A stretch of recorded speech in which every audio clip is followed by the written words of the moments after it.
Bonjour à tous, chers amis. C'est impressionnant d'être devant une telle assemblée.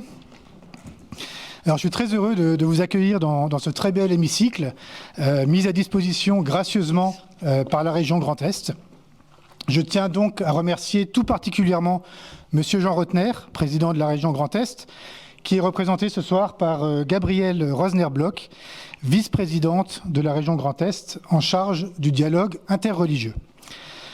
J'adresse également mes remerciements à nos trois intervenants, Monsieur le chanoine Bernard Xibo, chancelier de l'évêché, voilà, derrière moi, Monsieur le pasteur Philippe Ichter, membre du collectif Touche pas à mon concordat, et Monsieur le rabbin Mandel Samama, qui représente la communauté israélite du Bas-Rhin et qui va nous rejoindre dans quelques temps.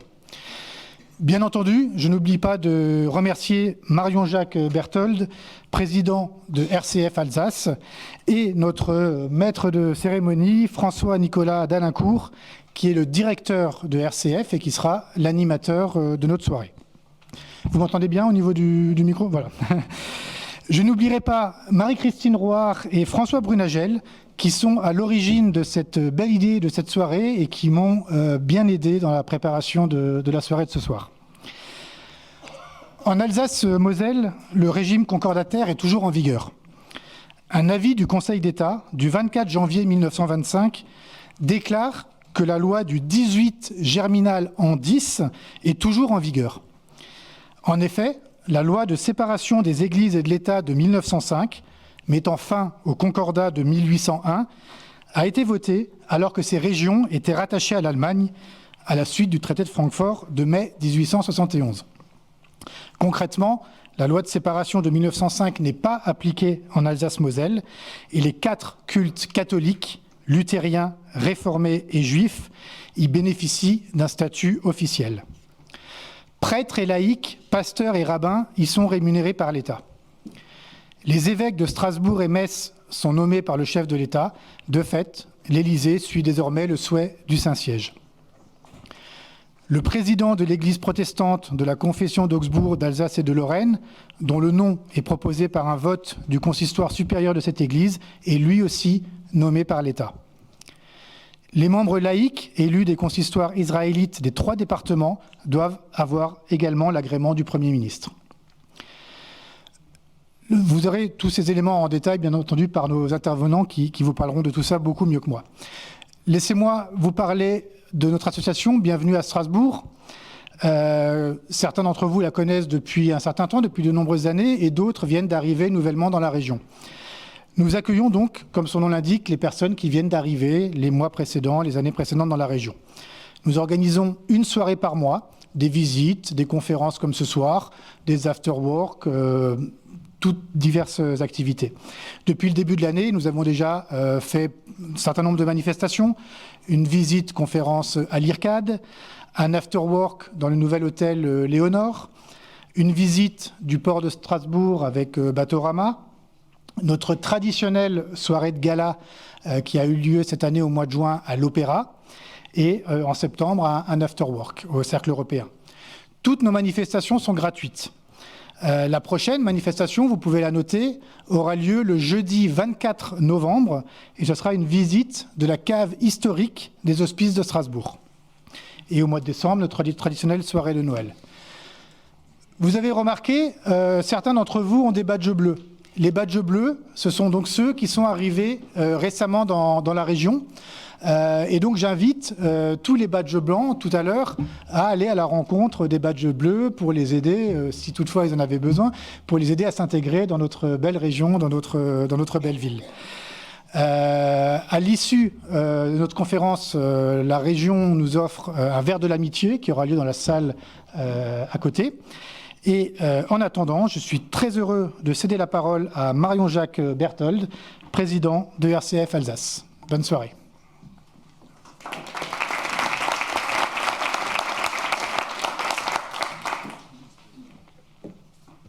Bonsoir à toutes et à tous. Merci, Monsieur le Président, Madame la Vice-présidente de la région Grand Est.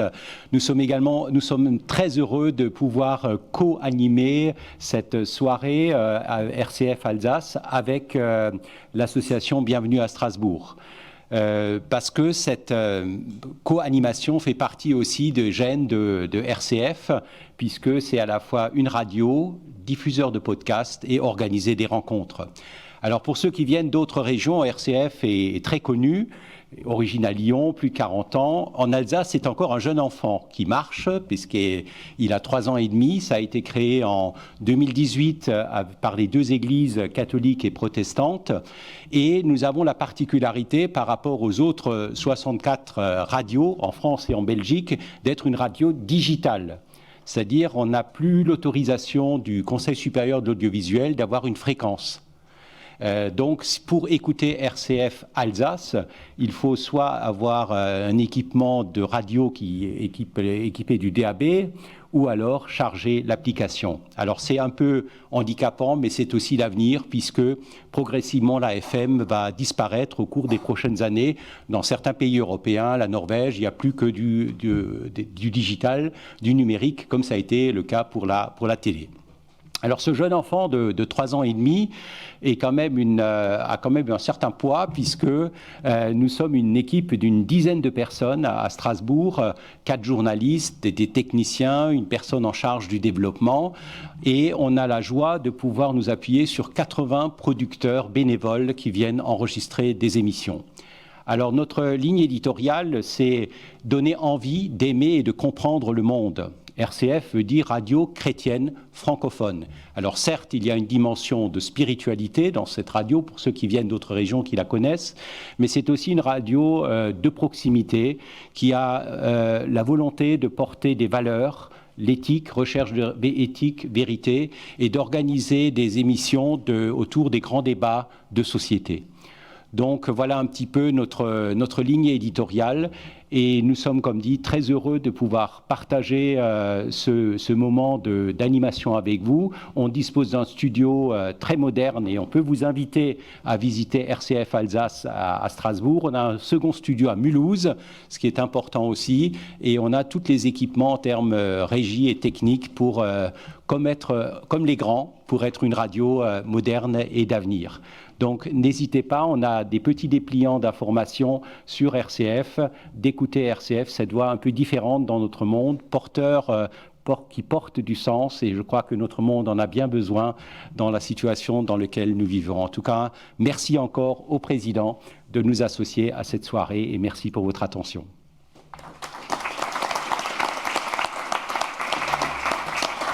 Voilà, je passe la parole à Madame Gabrielle Rosner-Bloch, vice-présidente de la région Grand Est, donc en charge du dialogue interreligieux. Merci Monsieur Jean-Frédéric Weiss. Mesdames et messieurs, bonjour. Je ne vous citerai pas tous individuellement, mais le cœur et la volonté y est. Et puis surtout, bienvenue à vous tous qui êtes dans l'hémicycle de la région Grand Est. Donc bienvenue à Strasbourg et bienvenue dans la région Grand Est. Je suis très heureuse effectivement d'ouvrir en fait ce colloque et de vous faire part. Donc moi je ne vais pas reparler de spécificité du Concordat, puisque Monsieur Weiss l'a très bien fait juste avant. Peut-être rajouter, alors effectivement, il a parlé des fonctionnaires, des représentants des cultes qui sont des fonctionnaires ici. Moi, je rajouterais juste l'heure de religion, le cours de religion qui a lieu dans les écoles publiques. Donc ça, c'est aussi une spécificité à l'Alsace-Moselle. Vous avez des cours de religion, enfin 1 heure, mais c'est toujours ça, qui ont lieu dans les écoles publiques. Et sinon, je voudrais dire un mot sur aussi l'esprit du Concordat, c'est-à-dire du fait de cette particularité, ce particularisme historique, il y a certainement une atmosphère plus apaisée entre le vécu religieux en Alsace, donc je vais parler surtout de Strasbourg, et également dans les relations interreligieuses et interreligion et collectivité publique.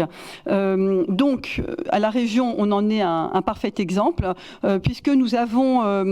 donc moi, je suis en charge du dialogue interreligieux, comme ça a été dit, et nous avons une chargée de mission de l'interreligieux, donc Mme Sacha Marche, ici présente, et nous avons évidemment des actions en direction d'une meilleure connaissance du fait religieux. Alors, par exemple, il y a le Conseil régional des jeunes. Nous leur organisons le rallye interculte chaque année qui consiste à aller visiter les églises, mosquées, synagogues, donc à Strasbourg, à Colmar, à Mulhouse, histoire en fait non seulement de leur faire connaître des lieux de culte qu'ils ne connaissent pas, et aussi pour démystifier en fait le lieu, pour qu'ils aient une familiarité avec ce qui finalement est quelque chose de central pour les croyants, les gens qui sont croyants. Et par exemple, ce rallye interculte est quelque chose, en fait, une action de la région et bon, qui marche très bien.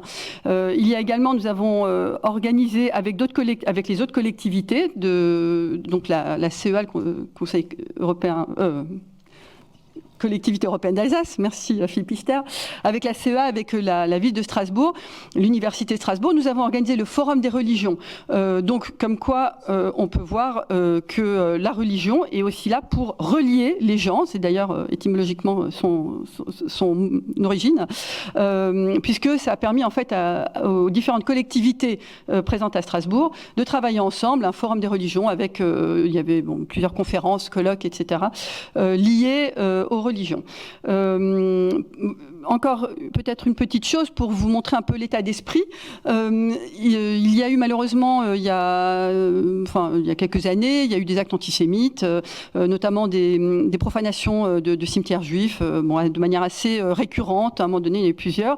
Et l'ancien président de la région Grand Est, le président Adrien Zeller, avait décidé suite à cela de faire intervenir, en fait, de rassembler les représentants des cultes pour qu'il y ait une voix forte des religions et qui soit également en même temps une voix forte, donc évidemment pour condamner ce qui se passait, mais également pour faire réfléchir sur comment est-ce qu'on en est arrivé là en Alsace, terre justement concordataire, puisque je viens de vous dresser une image, un bilan un petit peu idyllique, puisque voilà, tout se passe bien, il y a plusieurs religions qui coexistent, tout va très bien. Mais bon, de temps en temps, il y a eu en tous les cas des épisodes violents et ce comité interreligieux qui se rassemble à la région, à peu près une fois par trimestre, est là donc pour réfléchir sur les problèmes de société, enfin qui nous concernent, les problèmes du moment, et pour aider les élus, surtout, éventuellement, on peut aussi les amener en fait à traiter certains sujets, et ils peuvent faire comme ça œuvre de conseil. Voilà, c'est ce que je voulais un petit peu vous faire partager, c'est-à-dire en même temps une situation clairement unique, je pense, en France, dans la manière de vivre et d'aborder je ne vais pas dire le fait religieux, mais vraiment la religion en fait, la religion et ceux qui la vivent, puisque finalement la religion c'est pas aller dans les musées pour essayer de comprendre ce que c'est voir, c'est surtout quelque chose de vivant, en tous les cas en Alsace. Je pense que c'est c'est vécu comme ça. Et aussi cette atmosphère apaisée. Voilà. Donc sur ce, je vous souhaite un très bon colloque. Je vous souhaite surtout bienvenue à Strasbourg, bienvenue en Alsace. Et je ne sais pas s'il y a un moyen, Monsieur Weiss, si vous avez un moyen en fait de calculer, de voir si ce que vous faites en fait est réussi. Mais peut-être vous allez voir où je vais en venir. Peut-être qu'une des raisons, une des solutions serait de voir combien de personnes après restent ici. Voilà. Est-ce que vous avez finalement, peut-être qu'un jour, il n'y aura pas un taux de turnover très élevé, qu'il y aura les cadres qui ont été mutés ici vont rester, s'installer, puis ça prouve que, en fait, ça marche très très bien. Voilà, j'en doute pas. Merci. Au revoir. Alors, je vais me permettre de répondre rapidement à votre question. Alors, oui, je crois que nous avons du succès. Les salles de nos soirées sont très courues et les gens viennent avec plaisir. On propose, une fois que les nouveaux sont venus, qu'on les a accueillis pendant un an et demi, on leur propose d'adhérer et de devenir membre de l'association afin de continuer à participer à nos activités. Et nous sommes très contents du taux de transformation. Alors, je n'ai pas le nombre exact, mais ça prouve que nos activités plaisent et que les gens se sont intégrés. Et une petite anecdote, un soir, je me baladais dans Strasbourg et je croise des bleus. Enfin, des bleus, ils n'appellent leur badge bleu, hein, mais des personnes que j'avais vues à une soirée. Et puis je leur demande comment ils vont. Et puis ils me disent on va à une soirée, bienvenue à Strasbourg. Alors j'étais étonné, je dis comment ça une soirée bienvenue à Strasbourg, il n'y a pas de soirée ce soir. Si, on est un petit groupe d'amis, on s'est rencontrés à une soirée que vous avez organisée et on se voit régulièrement, on fait des petites soirées entre nous. Donc voilà, c'est la preuve effectivement qu'on a quelque part accompli cette mission, enfin en tout cas pour ces personnes que j'ai croisées qui ont su se créer un réseau d'amis et sont quelque part intégrés dans le tissu local. Voilà. Merci beaucoup pour votre réponse. Et donc je passe la parole à François-Nicolas d'Alincourt pour animer cette soirée. Merci. Merci Jean-Frédéric. Bonsoir à tous. Je suis très impressionné d'être un peu président de séance devant cette noble assemblée. J'ai aussi l'impression de me retrouver quelques années en arrière quand on était en faculté, même si la faculté n'était pas tout à fait disposée de cette façon, mais c'est tout de même très impressionnant. Juste deux petites remarques techniques. Essayez de mettre vos portables sur silencieux si c'est possible. Et puis, je vous le redis, si vous souhaitez que l'écran soit baissé, parce qu'il n'y aura pas grand-chose à regarder, vous appuyez sur un petit bouton à droite et l'écran va se baisser automatiquement. Le Concordat, on en parle, on le critique, on le défend, on le remet en cause, bref, il fait parler. Mais qu'en est-il vraiment, sachant que beaucoup d'idées reçues, de fausses informations circulent autour de cette singularité? Questionner le Concordat, c'est comprendre la manière dont se vit la laïcité en Alsace. Comprendre le Concordat, c'est permettre un dialogue serein entre les pouvoirs publics et les religions. Je suis heureux de vous présenter donc, bientôt le troisième invité qui viendra un peu plus tard, mais mes deux invités pour le moment, le chanoine Bernard Xibaud. Bonsoir. Alors, Bernard Xibaud, vous êtes né en quelques mots sur votre parcours. Vous êtes né en Allemagne en 1962. Vous avez été ordonné prêtre en 1988. Vous êtes aussi docteur en histoire de l'Église. Vous avez exercé diverses responsabilités en paroisse, en mouvement de jeunes, au Grand Séminaire à Strasbourg. Vous avez été directeur. Et puis, vous êtes depuis quelques années chancelier de l'archevêché. Et à ce titre, notamment, vous vous occupez justement de ces relations avec l'État. Philippe Ichter, à ma gauche, ou à votre droite de ce côté-là, vous êtes pasteur et membre du collectif « Touche pas à mon Concordat ». Justement, vous allez nous expliquer un petit peu quel est votre combat.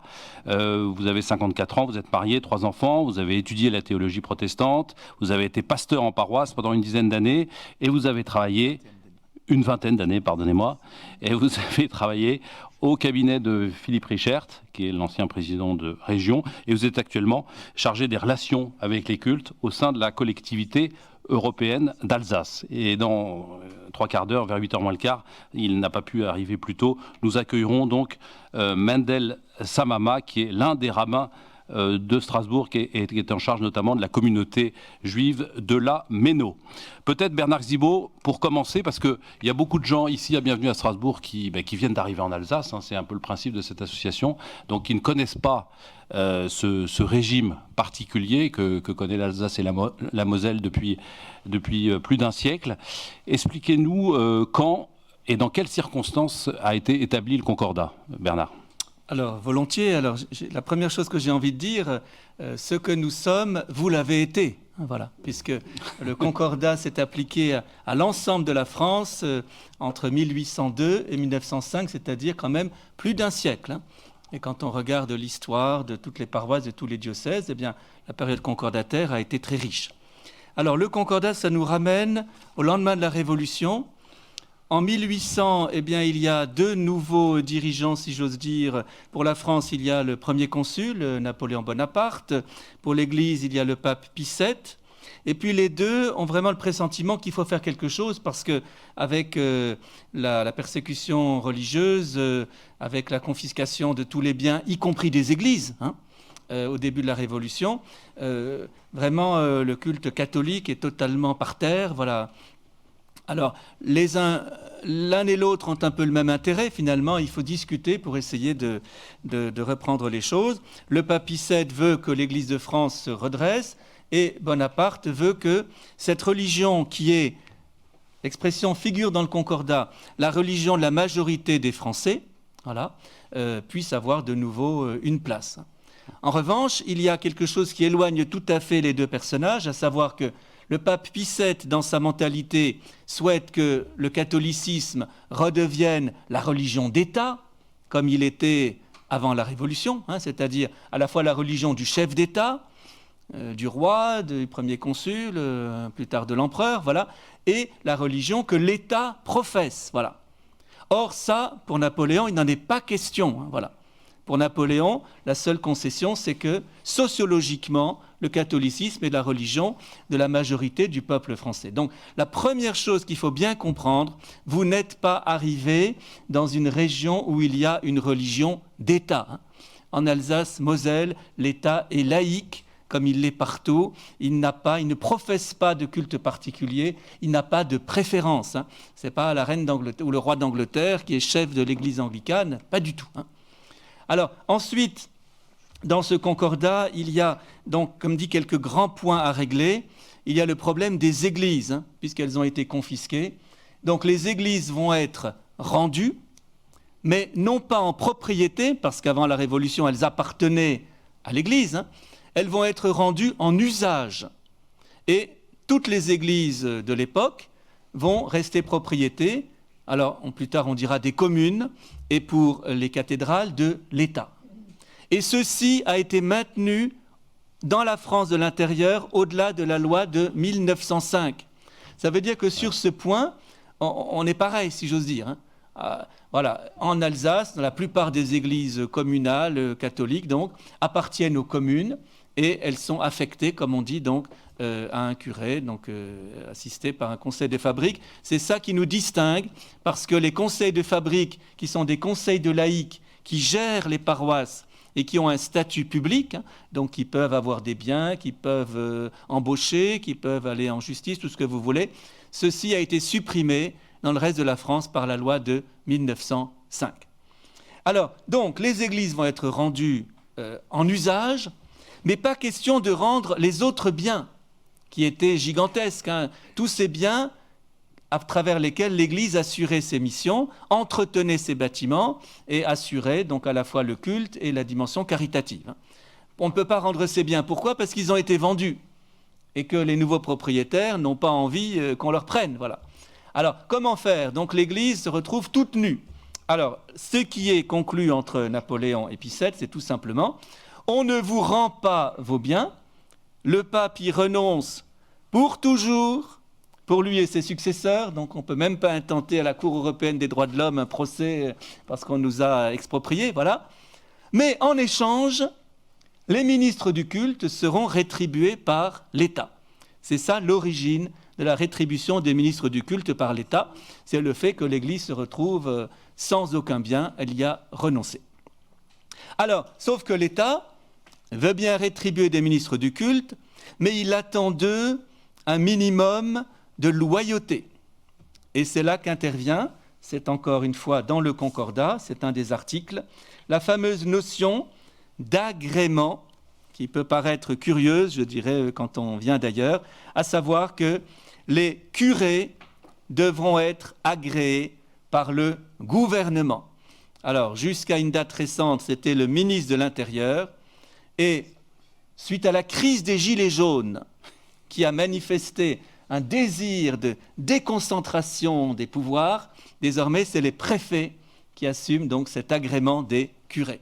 Alors de manière très concrète, l'évêque fait savoir à la préfète du Bas-Rhin, au préfet du Haut-Rhin, l'évêque de Metz au préfet de Moselle, qu'il a l'intention de nommer monsieur untel curé d'eux, mais il ne peut pas en rendre compte de manière publique tant qu'il n'a pas reçu de la préfète, un arrêté, voilà, est agréé la décision de monsieur l'évêque de Strasbourg qui nomme curé un tel.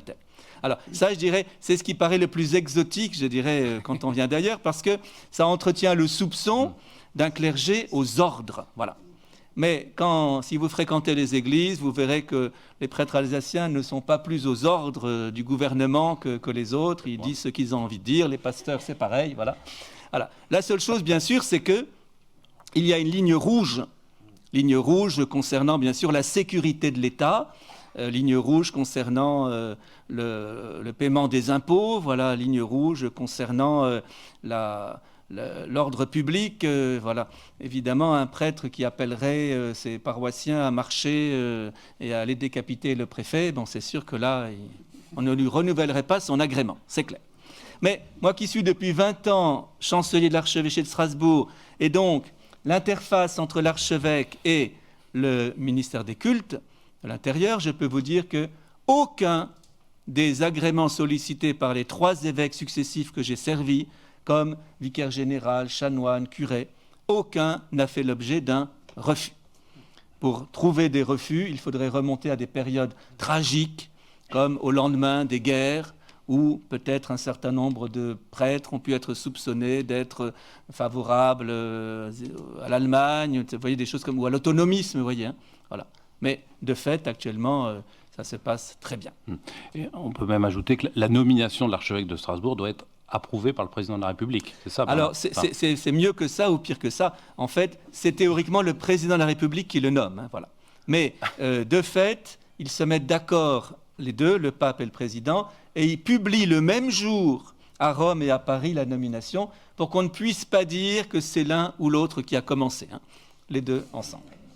En général, c'est de pure formalité que l'État agrée la nomination de l'archevêque, qui est quand même décidée par l'Église catholique. Voilà. Alors, je ne pense pas qu'on puisse dire que c'est de pure formalité, mais là aussi, on se ressemble des deux côtés des Vosges plus qu'on ne pourrait imaginer, parce que il y a eu la séparation hein, en 1905 pour le reste de la France, et pendant 20 ans, l'Église et l'État se regardaient en chien de faïence, et puis dans les années 1920, l'État a vu que c'était son intérêt d'avoir un minimum de vue sur ce qui se passait, et des accords, alors c'est purement diplomatique, hein, aucune loi bien sûr, etc., mais des accords ont abouti au fait que le Saint-Siège, avant de nommer n'importe quel évêque en France, hein, à Montauban ou à Lourdes, fait connaître son choix au gouvernement qui peut exprimer ses réserves.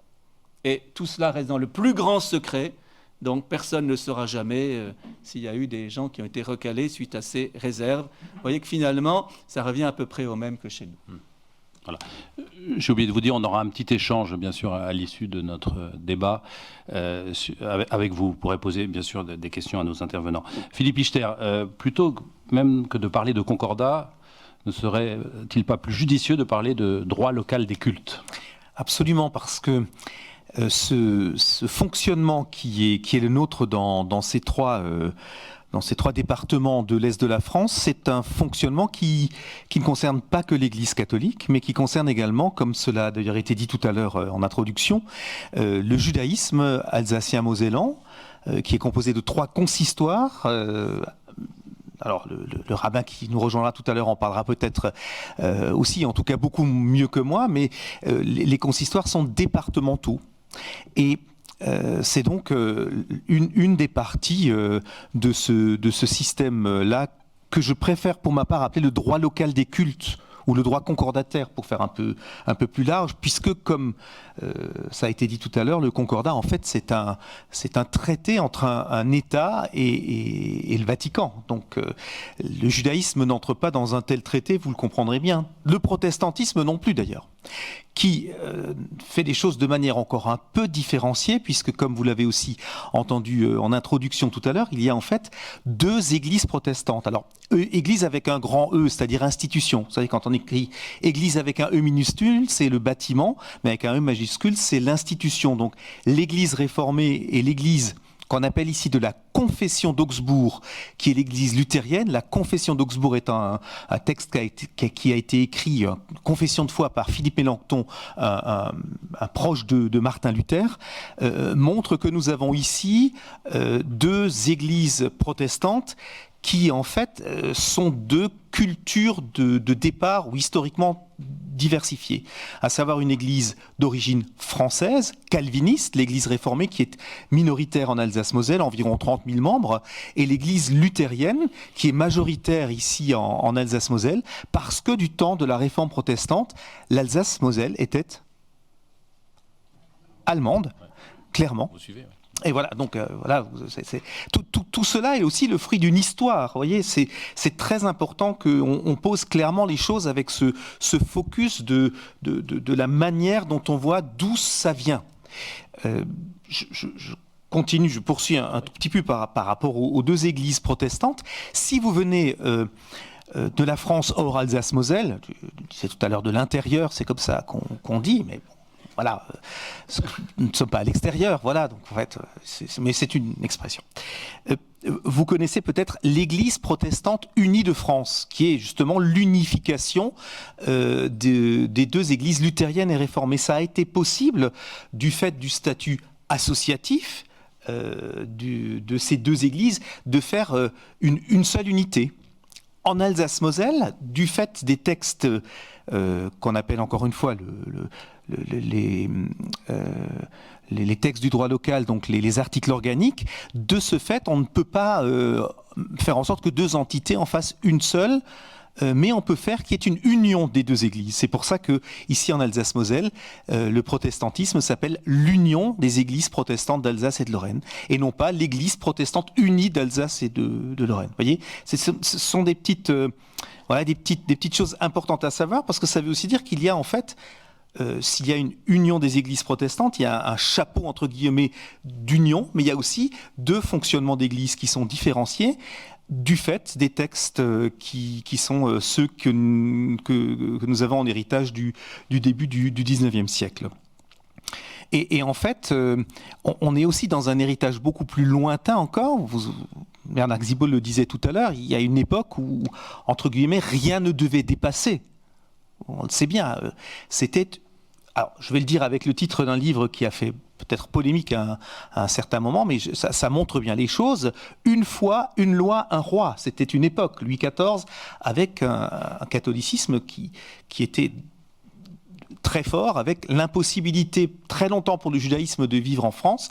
Le protestantisme dans les guerres de religion, n'entrons pas encore plus dans les détails historiques, mais tout cela est important quand même que nous ayons ça à l'esprit, que ça vient de quelque part, que ce système qui est là vient de quelque part, et que le pourquoi du droit local des cultes ici en Alsace-Moselle encore aujourd'hui vient aussi du fait qu'en 1905, notre territoire alsacien-mosellan n'était pas, une fois de plus, français, puisque vous savez que ça a été un coup français, un coup allemand, et que ce retour ensuite a fait que le système de droit local au niveau très large est à la fois l'héritage des textes dont nous venons de parler, mais aussi de droit allemand, donc c'est extrêmement complexe. Et il y a à Strasbourg, pas très loin d'ici, un institut du droit local qui travaille sur cela.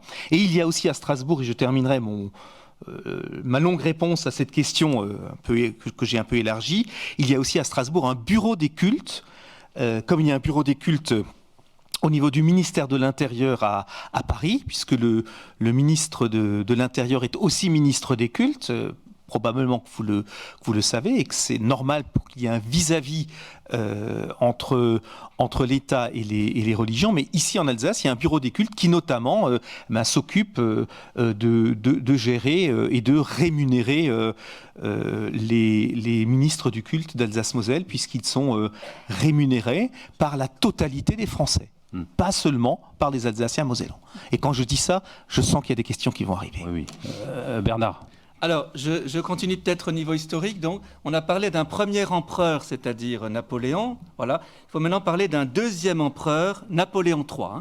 Car sous le règne de Napoléon III, une loi importante a été votée. C'est la fameuse loi Fallou, dont vous avez tous un peu entendu parler. Voilà. Et c'est une loi qui, entre autres, permet que la religion... Alors, c'est pas dit qu'il faut faire une heure de religion. C'est dit que la religion doit être présente à l'école, voilà, en imprégner l'école. Bon. Et c'est sur cette base-là, finalement, que l'enseignement religieux va trouver sa place. Et puis, on va maintenant aller faire un troisième empereur, mais celui-là, il est allemand, c'est Guillaume II. Voilà, nous sommes après 1871, l'Alsace a été, on l'a dit, annexée à l'Empire allemand, et l'empereur Guillaume II, normalement, ne devrait pas rentrer dans le cadre du concordat tel qu'il a été signé par le pape, parce qu'il est protestant. En particulier, il ne devrait pas nommer les évêques. Or, il va le faire. Voilà. Et le Saint-Siège ne dira rien, parce que finalement, c'est une manière de préserver la paix. Hein, voilà. Et Guillaume II va rajouter une très grande couche à ce concordat droit local, à la fois du strict point de vue des cultes, parce que il faut savoir que le chancelier Bismarck, hein, qu'on voit toujours comme un personnage belliqueux, a été un personnage qui a développé une politique très sociale. Hein. Et dans le cas de cette politique sociale, par exemple, il a mis en place des systèmes de pension pour des personnes ayant atteint un état d'âge et d'infirmité qui ne leur permet plus de travailler. Aucun âge n'est précisé d'ailleurs, ça peut être 60 ans, ça peut être 95, voilà. En tout cas, une pension qui est due à ce moment-là, pension qui aujourd'hui encore concerne les pasteurs, les rabbins et les prêtres. Hein. Il a mis en place toute une législation sur tout un tas de domaines qui constituent un droit local très très large. Hein. Mais du strict point de vue des cultes, ce qu'on connaît par exemple, c'est les fameux 2 jours fériés supplémentaires. Hein. Alors, le vendredi saint, parce que pour les protestants, c'est un jour très important. Donc c'est vraiment pour eux que ce jour a été accordé. Et puis la Saint-Étienne, le 26 décembre, qui ne veut en rien honorer le personnage de Saint-Étienne, voilà, mais qui veut être comme dans beaucoup de pays européens, en Allemagne, en Angleterre, il y a toujours un 2e jour de Noël. Hein, voilà. Comme il y a un lundi de Pâques au lendemain de Pâques, un lundi de Pentecôte au lendemain de Pentecôte, un 2e jour de Noël au lendemain de Noël. Et je peux vous dire qu'alors là, les Alsaciens-Mosellans plébiscitent cette journée à 100%. Juste, combien de personnes, ça peut être intéresser nos auditeurs, combien de personnes sont concernées actuellement en 2022 par le Concordat? Combien de prêtres, combien de pasteurs, combien de rabbins? Enfin, à peu près, ça concerne combien de personnes en Alsace et en Moselle? Alors, les pasteurs. Philippe. Alors, ça doit faire environ 300 pasteurs en Alsace-Moselle, c'est ça à peu près. Je crois que la totalité, c'est 2000 personnes qui sont prises en charge, mais au niveau pastoral, c'est 300 à peu près. Alors ça varie beaucoup, hein, selon les années, selon les départs à la retraite, selon les nouveaux pasteurs ordonnés, mais on peut dire autour de 300. Alors, pour côté catholique, il faut distinguer. Il y a le diocèse de Strasbourg et le diocèse de Metz. Hein, voilà. Alors Metz, je ne connais pas, voilà, mais Strasbourg, ça fait à peu près 640 postes. Hein, donc. Et ce qui est tout à fait original, c'est que au moment du Concile Vatican II, où il y a eu du côté de l'Église catholique une grande ouverture vers les laïcs, eh bien, l'évêque qui était à l'époque l'évêque de Strasbourg a négocié avec le ministre de l'Intérieur, qui s'appelait pour les plus anciens M. Poniatowski, ça vous dit encore quelque chose, hein, voilà. Voilà. Il a négocié que des laïcs puissent être rémunérés. 74, oui. Voilà, à un moment où on commençait à manquer de prêtres et notamment de jeunes vicaires. Hein. Voilà. Et alors ça a commencé par être des religieuses, voilà. Et puis après ça s'est ouvert très largement. Et aujourd'hui il y a à peu près presque 250 laïcs qui sont rémunérés sur des postes concordataires catholiques. Hein. Madame. Oui. Non, juste pour dire, j'ai lu en fait pour préparer ce soir, il y a 28 postes pour le culte juif. Israélite, voilà. C'est ça. Israélite, oui. 28, dont, pareil, c'est des postes de rabbins et des secrétaires, je crois un secrétaire par communauté. Philippe, rectifie. Et donc je rectifie, c'est pas 2000 postes, mais 1200 à peu près en tout. Alors c'est vrai que les entités géographiques sont différenciées.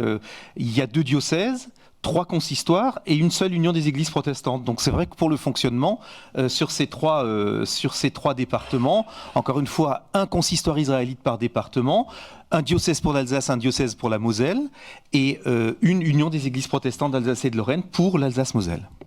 Donc c'est vrai que du coup, le coût, parce que c'est souvent une critique qu'on peut entendre par ici ou par là, le coût pour le budget de l'État, finalement, est assez infime. Philippe. Oui, enfin, ça dépend toujours où on se place, mais oui. C'est vrai que c'est... alors moi, quand je fais parfois des interventions sur le travail interreligieux que je suis au quotidien, tout comme ma collègue Sacha Marche dans cette collectivité, je dis habituellement Je pose la question, est-ce que vous étiez déjà à l'Opéra de Paris? Alors, je vais faire la même chose, est-ce que vous étiez déjà à l'Opéra de Paris? Alors, levez le doigt, ceux qui étaient déjà à l'Opéra de Paris. Voilà, alors ça c'est beaucoup plus que ce que j'ai habituellement quand je fais mes moments de discussion en Alsace, parce que il y en a un ou deux qui lèvent le doigt. Et après je pose la question, est-ce que vous avez déjà entendu une homélie ou d'un prêtre ou une prédication d'un pasteur en Alsace, pareil? Ah, c'est quand même plus. Alors c'est quand même plus. Parce qu'en fait, c'est le même coût. L'Opéra de Paris coûte environ 52 millions d'euros par an. Alors c'est là, avec la crise du pétrole, je ne sais pas si ce sera encore vrai les prochains temps, mais c'est à peu près ça. Et le système dans lequel on est, c'est à peu près la même somme. Sachant que les pasteurs d'Alsace-Moselle, encore entendu le chiffre l'autre jour dans une rencontre d'église, c'est entre 9 et 10 millions d'euros par an. Voilà, pour 300 pasteurs. Alors, il est devenu difficile de soutenir le raisonnement que j'ai tenu, à savoir que ces salaires sont accordés en compensation de biens qui ont été confisqués. Je signale simplement que Outre-Rhin, chaque année, l'Église d'Allemagne, ou les églises, sans doute les protestants aussi, reçoivent une forte indemnité au titre des biens considérables qui ont été confisqués en 1803. Donc, vous voyez, ça continue encore. Alors, nous disons, chaque fois que je reçois des nouveaux prêtres qui vont entrer dans le système, je leur dis, ne dites pas que vous devez votre salaire à une injustice d'il y a 200 ans. Voilà. Vous devez votre salaire à votre travail d'aujourd'hui. Et vous devez votre salaire à un travail qui a une utilité sociale, parce que si effectivement vous êtes dans un quartier, dans un village, si vous faites du lien, si vous recevez des personnes, si vous accueillez des familles en deuil, si vous préparez des jeunes au mariage, si vous recevez des jeunes familles, si vous accompagnez des enfants, eh bien vous faites un vrai travail utile pour la société. Justement, je voudrais reparler de cette relation entre l'État et les prêtres, les pasteurs, enfin toutes ces personnes qui sont salariées par l'État. Qu'est-ce que l'État exige d'eux? Parce que dans n'importe quelle relation employé-employeur, il y a une exigence, bien sûr, de l'employeur vis-à-vis de son employé. En 2022, qu'est-ce que l'État exige des prêtres et des pasteurs qu'elle rémunère? Quels sont les devoirs aussi du fait des religions envers l'État? Je ne sais pas si on sera d'accord avec Bernard, mais moi je dirais rien, sinon ce qui a été dit tout à l'heure, à savoir rester dans un travail qui est un travail... j'allais dire dans les valeurs de la République, pour le dire un peu rapidement, mais ça, les responsables de culte font ça partout dans le territoire. Enfin, sinon, normalement, ils ne sont plus responsables de culte.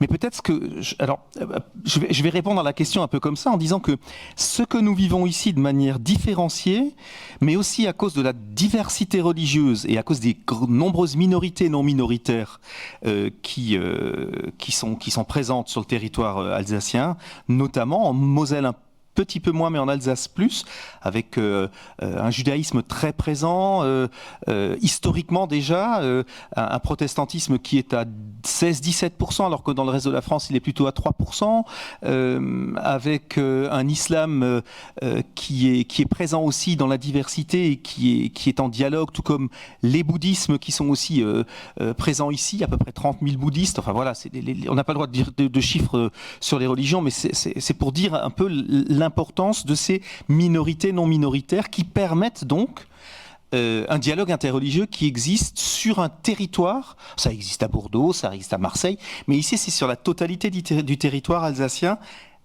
un peu mosellan, mais surtout alsacien.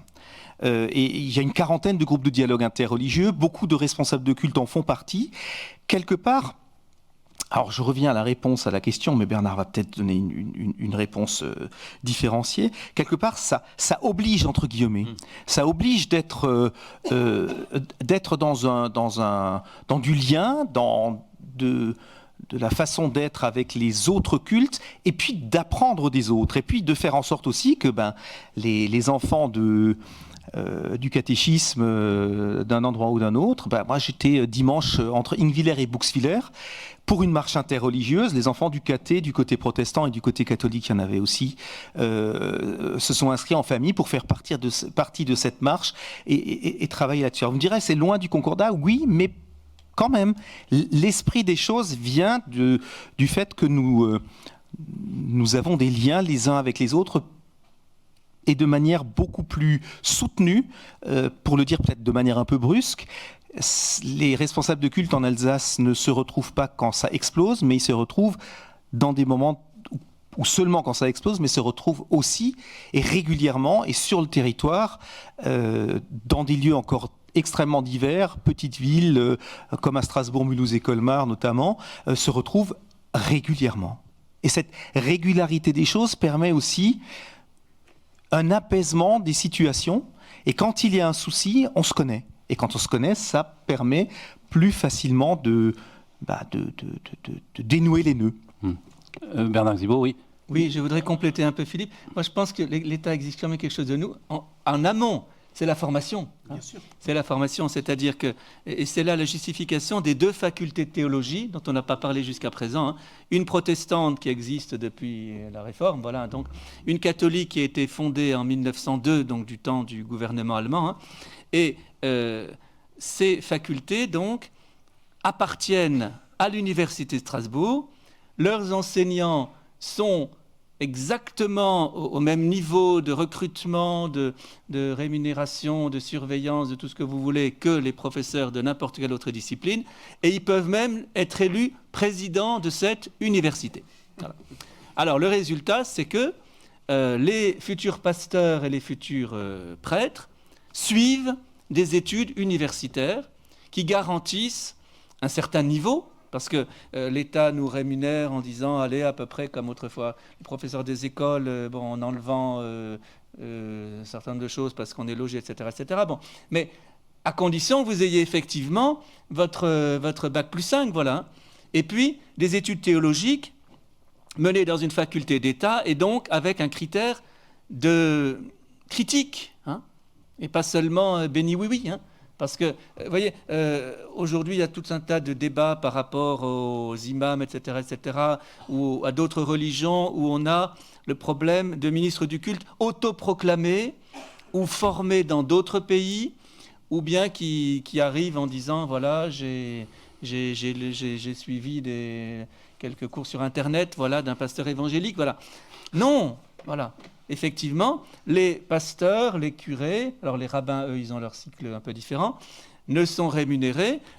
Quand je les présente au service des cultes, voilà, je veille à faire en sorte qu'on puisse justifier d'un certain niveau de formation sérieuse. Alors il y a un certain nombre de lieux communs, je le disais en introduction, de phrases toutes faites qui circulent autour du Concordat et que j'ai pu entendre moi, depuis que je suis à Strasbourg, même il y a 3 ans. Alors je vais vous les soumettre et puis vous allez soit me les confirmer ou soit me dire que ce n'est pas du tout le cas et pourquoi. Alors il y a une phrase qu'on peut entendre chez certains catholiques, c'est « Grâce au Concordat, le diocèse de Strasbourg est riche ». Non, mais parce que j'ajoute que par rapport aux autres diocèses, évidemment, qui doivent supporter toute la charge à la fois du salaire de leurs prêtres, de l'immobilier, etc., nous, peut-être qu'on a cet avantage aussi qu'on n'a pas à salarier les prêtres. Oui. Donc on est plus riche que les autres. Non, grâce au Concordat, le diocèse de Strasbourg est pauvre. Voilà. Alors, pourquoi ? Eh bien, parce qu'effectivement, il n'a pas à supporter la charge qui est énorme pour les autres diocèses des ministres du culte. Et ça, c'est quelque chose absolument... voilà, c'est ce qui nous permet de dormir la nuit. Voilà, on n'a pas à se dire si le denier du culte ne rapporte pas tant, on ne pourra pas payer les prêtres. Voilà. Ça, c'est énorme. Ensuite, les autres diocèses de France sont propriétaires d'un grand nombre d'églises qui ont été bâties après la loi de 1905, dans le cadre d'associations diocésaines. Et un certain nombre d'autres diocèses de France ont également accumulé un certain nombre de legs qui parfois consistaient en des immeubles, dans l'idée que les produits de ces immeubles serviront donc à financer donc ces diocèses. Nous, le diocèse de Strasbourg, donc, au niveau charge, on n'a pas la charge des salaires. Au niveau propriété, eh bien, on se limite aux bâtiments essentiels, si j'ose dire, c'est-à-dire l'archevêché, un centre d'accueil et de formation, le Mont Saint-Odile, on se demande si on pourra toujours le garder. Bon, vous voyez, des choses comme ça. Et puis, d'un point de vue bien immobilier, théoriquement, la loi nous interdit de posséder des immeubles de rapport, voyez. Donc c'est-à-dire que si jamais, ça arrive de temps en temps, heureusement, une vieille demoiselle laisse une maison voilà, au diocèse, il y en a encore quelques-unes, voilà, eh bien, nous ne pouvons pas dire, nous gardons cette maison, nous allons la louer, et les revenus... Alors, ça, c'est la grande... c'est ce qui met Monseigneur Ravel en colère, voilà, il dit il faudrait absolument pouvoir compter sur des revenus un peu réguliers grâce à ça. Bon. La dernière loi donc, qui a été votée sur le séparatisme, etc., oui, pour l'instant ne permet pas tout à fait la chose. Autre lieu commun, peut-être, le Concordat, Philippe, établit une inégalité entre les cultes statutaires et les autres. Oui et non. Oui, parce qu'effectivement, ça s'arrête aux 4 cultes concernés, point. Parce que historiquement, c'est enraciné dans une histoire. Et c'est cette histoire qui est importante dans le territoire et dont le Conseil constitutionnel a tenu compte il y a quelques années lorsqu'il a constitutionnalisé ce droit. Alors, constitutionnalisé en disant en même temps, il ne peut évoluer, pour l'instant nous en sommes là, il ne peut évoluer qu'en se rapprochant du droit général. Ce qui fait que de toute manière, aujourd'hui, du point de vue juridique, il n'y a pas d'ouverture, sauf si, dans sa grande mansuétude, un gouvernement à venir et une Assemblée nationale voudraient réfléchir la chose. Jusqu'il y a quelques années, alors, les éventuels autres partenaires, je me souviens que du côté musulman, parfois, on disait on ne voudrait pas y toucher pour pas que ça tombe.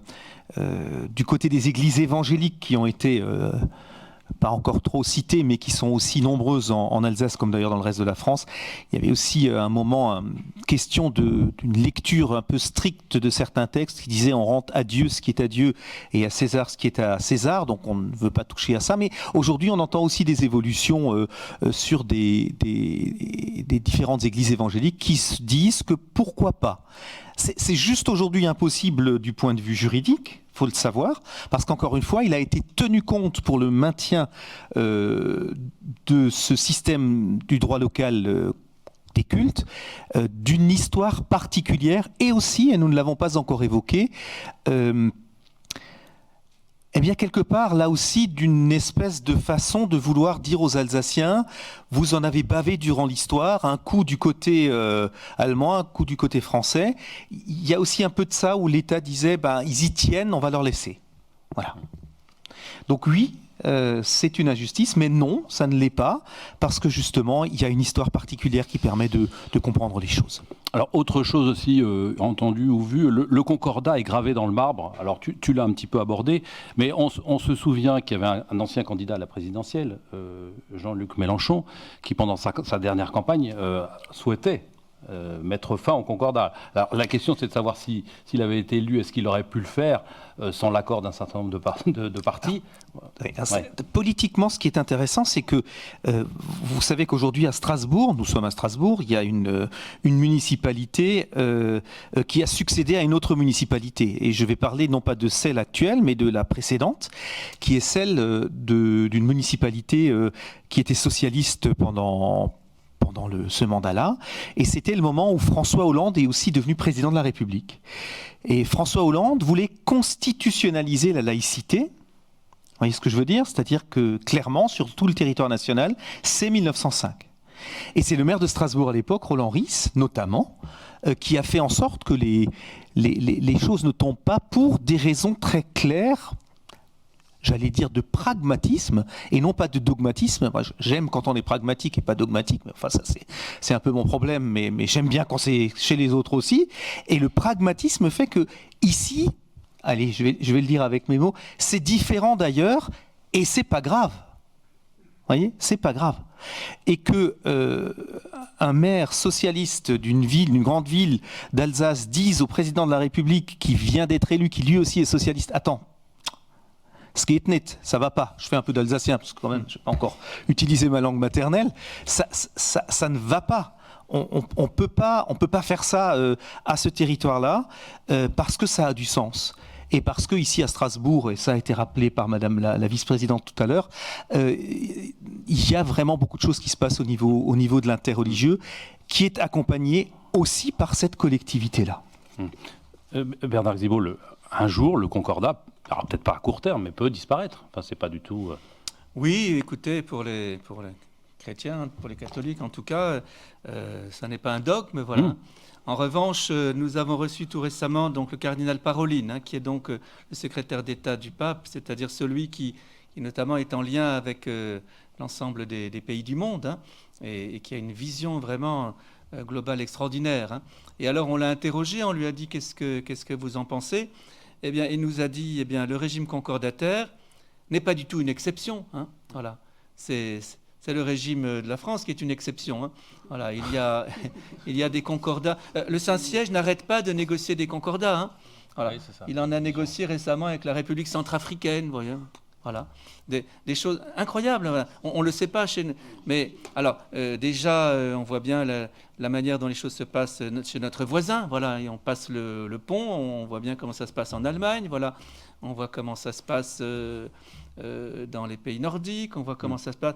Donc, le concordat, c'est finalement l'idée que les religions et l'État ne se regardent pas en chien de faïence, mais établissent un pacte, un partenariat. Voilà. Vraiment, le mot de partenaire est important.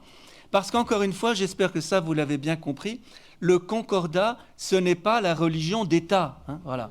La religion d'État, c'est fini. Voilà. Voilà, c'est-à-dire cette idée que le Saint-Siège y a renoncé pour l'Italie, même pour l'Italie, vous voyez. Quand on a renégocié le concordat en Italie ou en Espagne, on a abandonné cette idée que ça faisait du catholicisme une religion d'État. Voilà. Donc, si un jour le concordat disparaît, ce sera difficile pour nous parce que il faudra soudain rétribuer un certain nombre de ministres du culte, il faudra appeler la générosité plus grande des fidèles catholiques qui, naturellement, ne donnent pas autant au diocèse de Strasbourg qu'ailleurs parce qu'ils savent qu'il y en a moins besoin. Voilà. Ce sera difficile, bien sûr, mais on survivra. Je veux juste dire, alors c'est pas pour faire du mauvais esprit, mais je veux juste dire que on peut. Le concordat, depuis 1801 qu'il a été signé, a cessé d'être appliqué pendant 4 ans, en 1940 et 1944, et celui qui l'avait donc aboli s'appelle Adolf Hitler. Peut-être Philippe, et après on va prendre des questions dans la chute est rude. Oui, c'est sans transition. Un mot de Philippe, et puis on va prendre vos questions. Sans transition. J'ai fait une formation en France de l'intérieur, je vais quand même redire ça, l'année dernière, pendant une année à Sciences Po Paris, une formation qui s'appelle Emouna, qui est une formation très intéressante, qui permet à des gens ministres du culte de se retrouver, des différents cultes, et ça a été mis en route à Sciences Po Paris, ce qui n'est pas rien quand même, avec beaucoup de cultes français, et durant cette formation, j'ai rencontré beaucoup d'autres ministres du culte, d'autres cultes et d'autres régions de France. Et quand je parlais de comment ça se passe ici, ils ont tous trouvé ça absolument formidable et qu'il faut le faire chez eux, en vieille France. On dit aussi comme ça. Parce que nous, on est la Nouvelle-France. Je pense que c'est pour ça qu'on dit ça. Non, je plaisante. Mais c'est simplement pour vous dire que ils ont ce ressenti très fort qu'avec un certain nombre de blessures dans beaucoup de territoires français, le religieux est devenu quelque chose comme un impensé. Ça n'existe pas, on n'en parle pas. C'est pas important. C'est un impensé. Or, ça rejaillit quand même un peu partout. Et les questions liées à des extrémismes religieux peuvent rejaillir, à des façons d'être... vous regardez de temps à autre des émissions télévisées, des façons d'être, des choses qui sont montrées. Alors je rebondis sur le candidat à la présidentielle qui n'a pas été élu. Je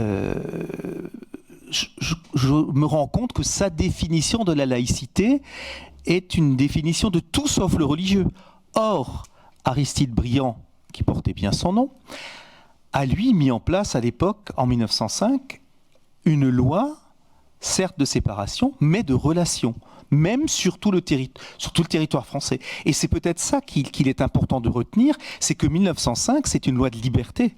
Je passe de notre territoire à la totalité du territoire français. C'est une loi de liberté qui permet au culte d'exister. Or, aujourd'hui, le candidat dont il a été question, avec beaucoup d'autres personnes qui comprennent les choses de travers, il faut voir sur Twitter, quand M. Darmanin souhaite une belle fête de Pâques, au niveau du Nouvel An juif, au niveau les déchaînements de personnes qui disent mais c'est pas son problème, on est laïque, ça veut rien dire. Non, oui, on est laïque, c'est pour ça justement qu'on souhaite joyeuse Pâques, joyeux Noël, et puis qu'on espère qu'on aura quand même la possibilité de fêter Noël à Strasbourg cette année. Mais ça, c'est une petite... C'est notre histoire. C'est pas le débat. On va laisser maintenant la parole au public. Alors, pour poser votre question, vous appuyez sur le petit bouton et vous parlez devant le micro. Donc... Je veux juste avant qu'on pose des questions, saluer la présence de Jean-Philippe Vetter, conseiller du Conseil européen d'Alsace, et collectivité européenne d'Alsace, excusez-moi, et qui représente le président Bierry. Merci beaucoup d'être venu, Jean-Philippe. Merci. Voilà, est-ce que l'un d'entre vous, après tout ce que vous avez écouté, ces choses passionnantes, vous avez une question ou deux à poser? Moi, je veux bien faire la première question. Ah ben allez-y, madame, allez-y. Si j'ai que personne. Est-ce que vous pensez que le Concordat est une affaire uniquement des cultes, en fait? Est-ce que c'est pas aussi l'affaire, le Concordat n'est pas aussi l'affaire des citoyens et voilà. C'est vrai que moi je fais partie d'un petit collectif avec un certain nombre de personnes catholiques, protestantes et juives qui s'appelle Touche pas à mon Concordat. Voilà, c'est une vieille formule, hein, il y a 40 ans. Oui, voilà, c'est une vieille formule, mais et où on s'est dit en fait, il n'est pas absolument heureux que ce soit uniquement les institutions qui réagissent. Moi je suis là ce soir pas au nom d'une institution, je suis là parce que je suis né, j'ai grandi, je vis dans ce territoire qui a des particularismes que je trouve de l'ordre de la bénédiction et pas de la malédiction. Voilà, je le dis en plus avec des mots de pasteur, vous voyez. Et je pense que ça appartient évidemment, comme vous le dites, à tous les citoyens qui habitent ici. Je suis très étonné, souvent, je pense à l'un ou l'autre, je pense notamment à Laetitia Forjodard, qui était une de tes prédécesseurs, donc qui, quand elle est arrivée ici, comme directrice de RCF Alsace il y a quelque temps, me disait, mais il y en a beaucoup d'autres. Oh, ici, on sent quelque chose d'apaisé entre les cultes, entre les gens. Et donc, ça appartient... ce droit local des cultes à tous les Alsaciens. Et qui est alsacien? Celui qui rentre dans la vie de l'Alsace, tout simplement. Il n'y a pas besoin d'avoir du sang alsacien, surtout pas. C'est pas ça. C'est quand on rentre dans une dynamique et d'une compréhension de comment ça fonctionne ici. Et encore une fois, c'est différent d'ailleurs et c'est pas grave. La démocratie, c'est justement, à mon avis, quand c'est différent et que c'est pas grave. Merci Philippe. Une question? Monsieur? Madame, pardon. Vous allumez votre micro? Oui. Oui, merci.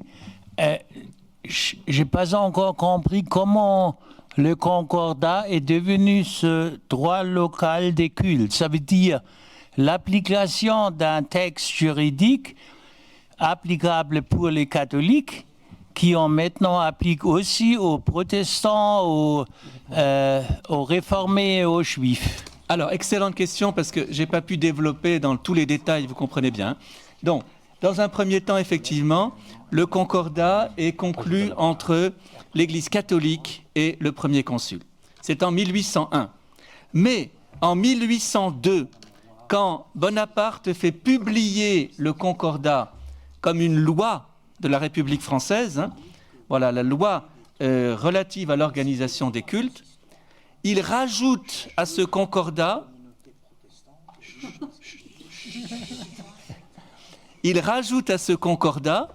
des articles organiques qui concernent les cultes protestants. Voilà, c'est là qu'il faut comprendre les choses.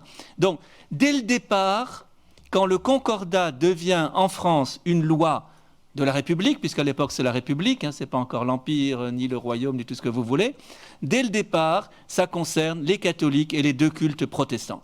Et puis quelques années plus tard, Bonaparte a cette idée qu'il faut absolument, alors j'en profite pour saluer l'arrivée de notre troisième intervenant, il faut que le culte israélite soit également reconnu en France, organisé, et c'est là qu'il va y avoir en 1809, je crois, un véritable statut qui est donné au culte israélite. Hein. C'est comme ça qu'entre 1801 et 1809, catholiques, deux cultes protestants et juifs se trouvent tous englobés dans ce qu'on appelle le concordat. Mais vous avez compris qu'il y a le petit concordat, c'est-à-dire le concordat conclu avec les catholiques, et le grand concordat, c'est-à-dire le régime concordataire qui s'applique aux autres cultes. Merci. Donc je salue, et nous pouvons saluer l'arrivée de Mendel Samama, grand rabbin à Strasbourg, rabbin de Strasbourg, oui, petit rabbin, pardon, rabbin de Strasbourg et de la synagogue de la Méno. Je vais tout de suite vous donner la parole. Mendel, vous aviez d'ailleurs publié il y a un peu plus d'un an une tribune dans Le Monde très intéressante, et vous disiez, et je voudrais vous faire réagir sur ce que vous disiez, le Concordat, c'est aussi un engagement des religions à défendre les valeurs de la République, et ça c'était capital pour vous. Est-ce que vous pouvez nous dire pourquoi ? Bonsoir à tous. Alors, je sors de deux jours de fête bien intenses. Oui. Donc, sous la souka. Oui. Il y a là encore des bouteilles vides dans la souka. Mais ça va, j'ai gardé toute ma lucidité. Ce que je veux dire justement là dans ce texte, c'est que le jour où j'ai reçu ma fiche de paye, alors au début j'avais une fiche de paye qui avait une en-tête du consistoire israélite du Bas-Rhin, et le jour où j'ai reçu ma fiche de paye quand j'ai été titularisé avec une en-tête de la République française, eh bien ce jour-là, cette semaine, même ce mois, j'ai beaucoup réfléchi et je me suis demandé qu'est-ce que ça changeait pour moi. Et pour certains, c'est naturel. Pour certains, voilà, quand on est fonctionnaire de père en fils, c'est normal. Moi, c'était pas le cas. Et je dirais même que dans mon plan de carrière, c'était pas mon objectif principal. Mais du coup, ça a quand même provoqué une bascule chez moi. Et cette bascule, je la traduis dans ces termes. C'est-à-dire que du coup, je me suis rendu compte que j'étais plus le rabbin de ma communauté uniquement. Mais j'étais le rabbin, je l'écris aussi, je suis le rabbin de mon quartier, et je suis le rabbin qui a pour vocation, non pas de défendre uniquement ma religion, ou de défendre ses valeurs, mais également, et peut-être essentiellement, de défendre les valeurs de la République. Alors comment ça se traduit dans mon quotidien ? Je considère que la République française nous fait un énorme cadeau. D'abord de par la laïcité, qui pour moi, la laïcité, c'est un facteur de liberté et c'est un facteur d'épanouissement des religions et des convictions personnelles et même des non-convictions. Donc c'est un espace, c'est la création d'un espace où chacun peut s'exprimer tel qu'il l'entend sans être jugé par la République. Et d'abord, je me dois d'être reconnaissant vis-à-vis de la République française de ce cadeau. Et c'est ce qui justifie que, d'ailleurs, dans nos synagogues, tous les samedis, nous avons une prière pour la République. Alors, ça fait, je vous le dis en toute sincérité, ça fait parfois sourire certains quand ils ne sont pas d'accord avec le gouvernement ou avec certaines décisions de nos dirigeants. Mais je le rappelle que les épisodes temporaires d'une gouvernance n'ont rien à voir avec les valeurs profondes de la République. Et ça, c'est quelque chose qu'on doit se rappeler tous les jours. Et pour moi, les règles de civilité, de respect des autres, de respect des non-convictions également, font partie des valeurs de la République. Pour moi, la République, c'est liberté, égalité, fraternité. Et donc, je me dois, en tant que rabbin, de défendre la liberté de chacun et chacune, de défendre l'égalité de tous et toutes, et la fraternité. Je me dois de partager cette idée de fraternité, et ça se traduit souvent par le fait que ma synagogue est ouverte pour des gens du quartier, pour venir la visiter, pour venir discuter, pour venir échanger à certains moments de l'année.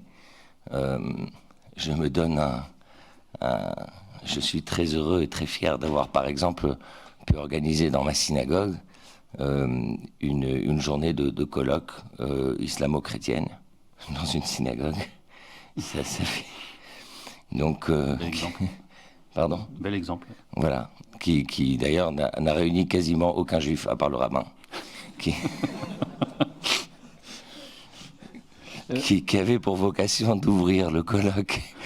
Donc, comme c'était sur la charité, donc c'est un thème que j'ai aimé partager avec, fraternellement avec mes collègues chrétiens et musulmans. Voilà, ai-je répondu à la question ? Vous disiez aussi dans ce papier que vous aviez senti très fort l'importance du Concordat, notamment après les attentats de Charlie Hebdo en janvier 2015. Oui, tout à fait. Alors, je pense que là, on touche à une autre dimension du Concordat. C'est que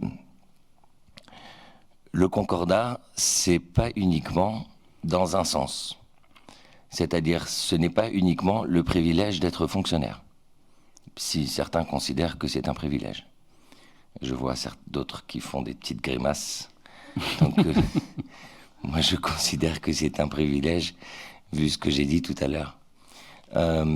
Mais c'est aussi un engagement, c'est un devoir. C'est une idée très juive qu'il n'y a pas de droit sans devoir.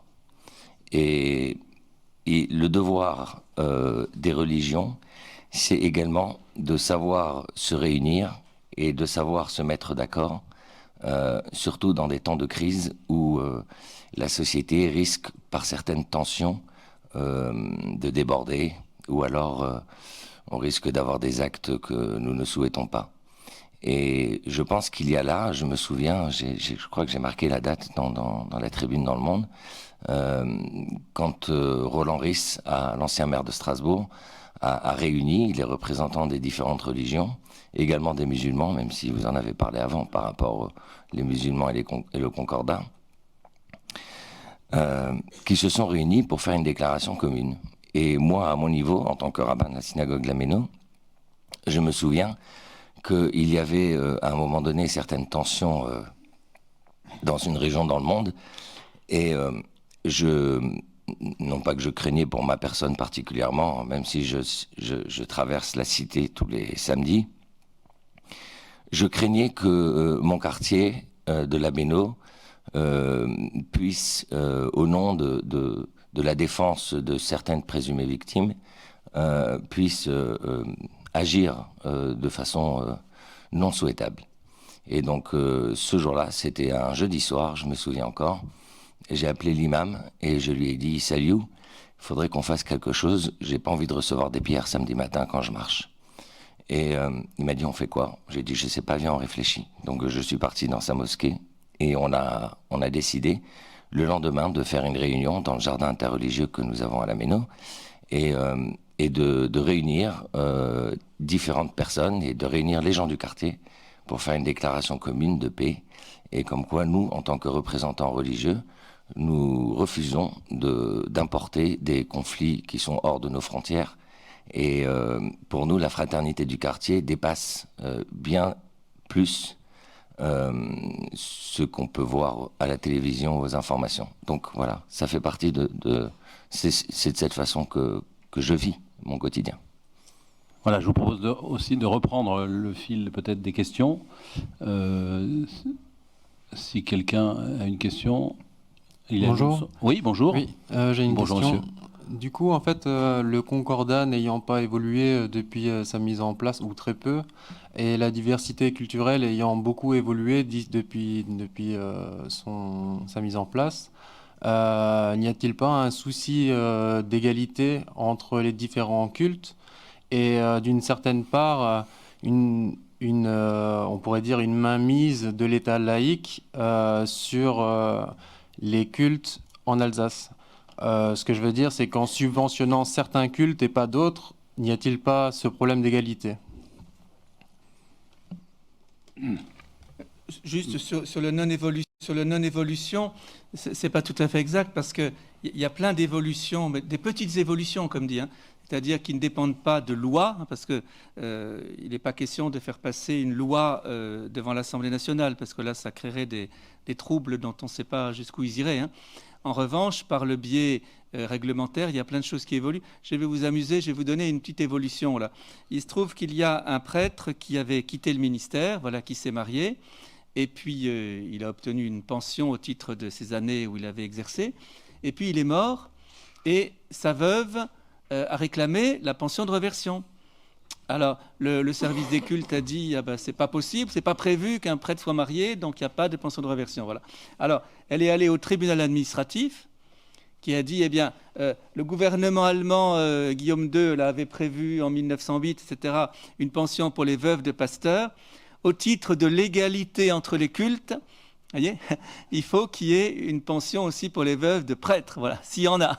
Et cette femme, maintenant, heureusement, elle a une pension.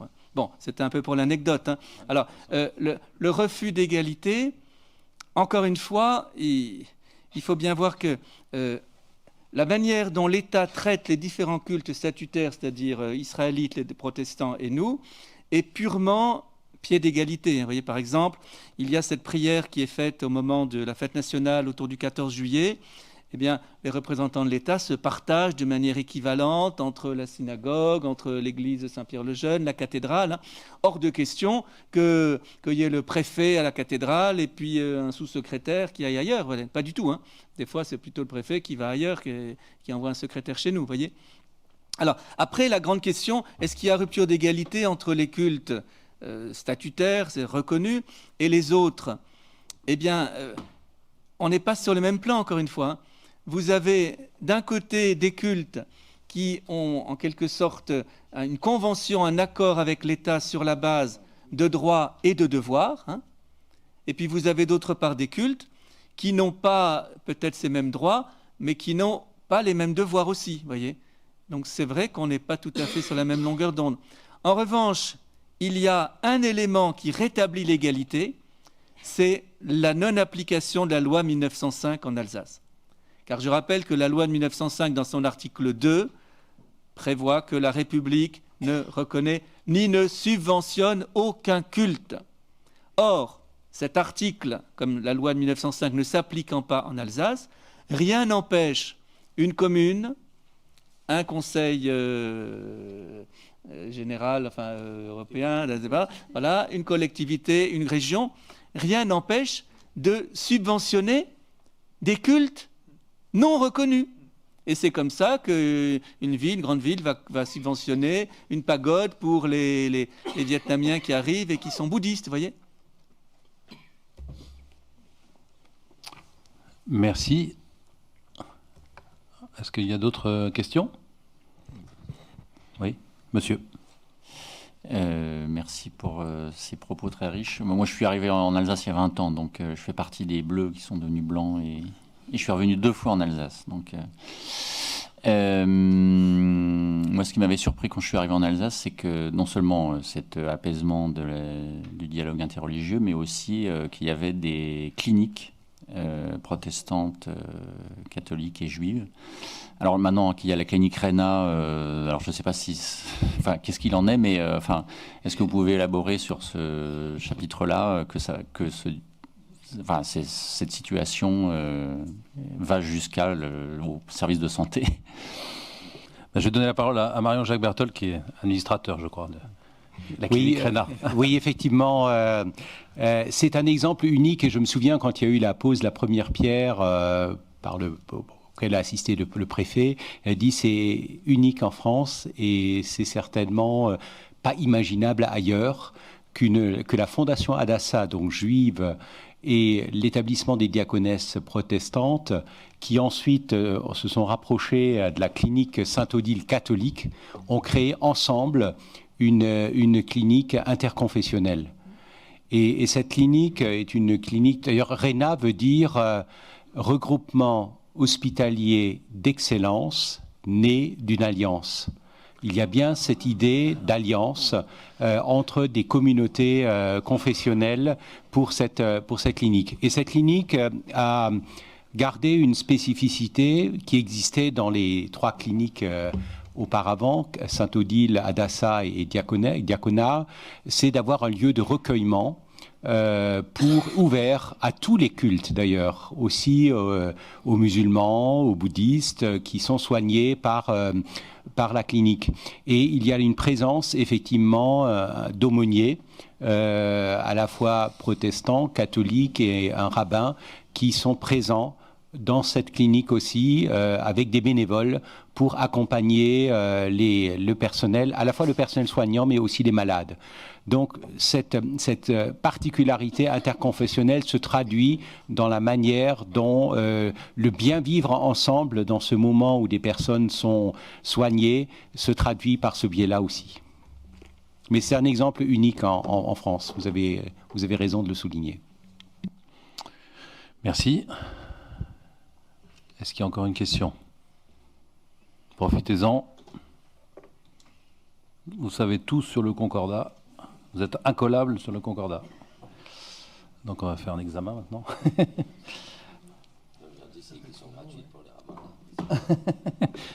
Jean-Frédéric, peut-être pour...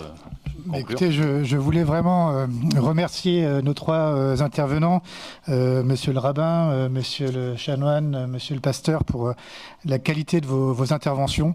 On aurait pu vous écouter encore de longues heures, de longs moments. Quelques sujets dont nous pourrons peut-être discuter tout à l'heure, qui sont marquants. On en a parlé un petit peu, le chemin de croix œcuménique qui a lieu le vendredi saint à Strasbourg, notamment entre chrétiens. Les catholiques, les protestants font un chemin de croix à travers Strasbourg ensemble. On en a parlé autour du 14 juillet, le culte, la prière pour la République, la même chose à la cathédrale et la même chose à la synagogue. C'est quand même extraordinaire qu'il y ait ces cérémonies pour la République.